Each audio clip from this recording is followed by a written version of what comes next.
We've come to the Grand Bahama Island in the Bahamas and asked our taxi driver Rick for the most reliable dive shop on the island, and this is where he took us. Sun Odyssey Divers in Freeport, owned by Karen and Nick Roll. We repair our gear for the dive site, which will be led by Kelly. The pool is open and everybody is okay. We are on our way to the fish farm Reef, so named for the variety of fish. There's a school of barjack. The gray angelfish, the largest of its species, can get to about 24 inches in length. It mostly eats algae and sponges. One of the most common fish species seen throughout the Caribbean is the French grunt. They got their name from the grunting sound they make from grinding their teeth. I love peeking into crevices, and a parrotfish peeked back. The largest of her kind, the queen conch, can grow up to 12 inches long and weigh 5 pounds. This gastropod, the true tulip sea snail, is only 9 inches in comparison. Brightly colored wrasse, also known as cleaner fish, hover over the reef. Their bright colors attract customers. Other marine animals, from fish to turtles, even predators such as sharks, come for a good cleaning. In return, the cleaner fish are unmolested. And here's a doctorfish grazing on algae.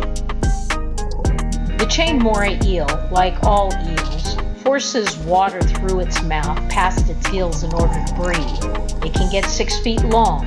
It forages at night, but it will also ambush its prey. The four-eyed butterfly fish, named because the large spots on the tail look like a false eye, seem to be one of the few fish that mate for life. If they get separated, one will wait for the other. Another species that seems to be equally monogamous is the sand tilefish. This lane snapper, like its cousins, are a solitary swimmer, much like this blue tang, except during mating season. Darting around a thin leaf lettuce coral, the yellow-tailed damselfish can be very territorial as it prefers to graze on algae.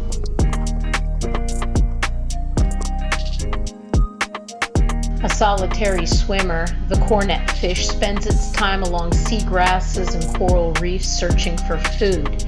It often hides among the fronds of the sea rods, a type of soft coral, often changing its color to better blend in. It seems none of my dives are complete without seeing at least one Caribbean spiny lobster.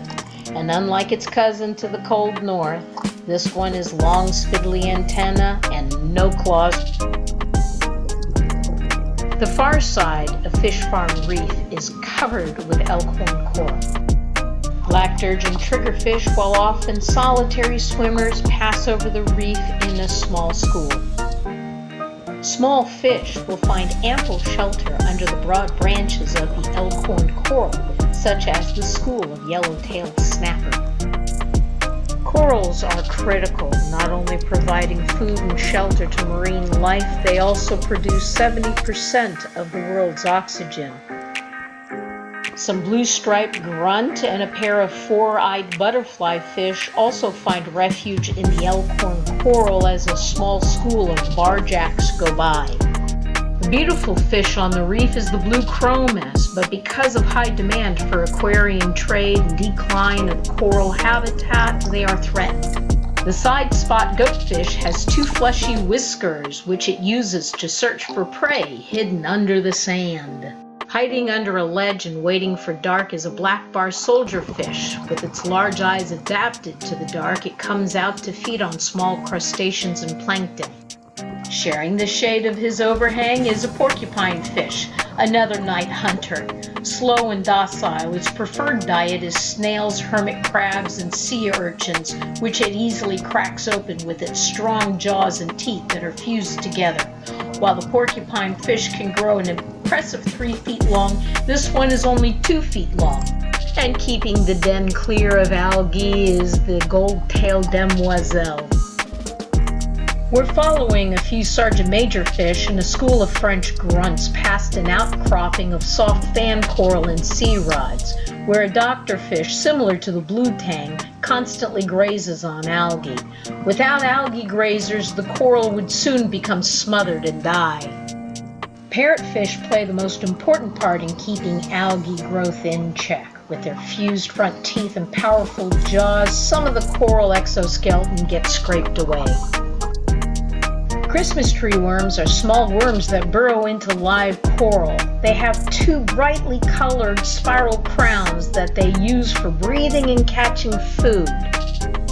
Attached to the underside of this sea plume is a flamingo-tongued sea snail. While the sea snail prefers soft corals, larger fish and lobsters prefer the snail. This male sergeant major has given up his bright yellow coloration as he guards a patch of eggs and stays close to the reef. The world beneath the waves here at the fish farm reef is beautiful and so full of life, but there is a delicate balance. From 2015 to 2019, there was a decline in coral populations due to disease. But through recent research and coral restoration projects, there is still hope for reefs. It's another successful dive, one which we returned from. And we owe it all to Sun Odyssey divers and Karen and Nick Roll.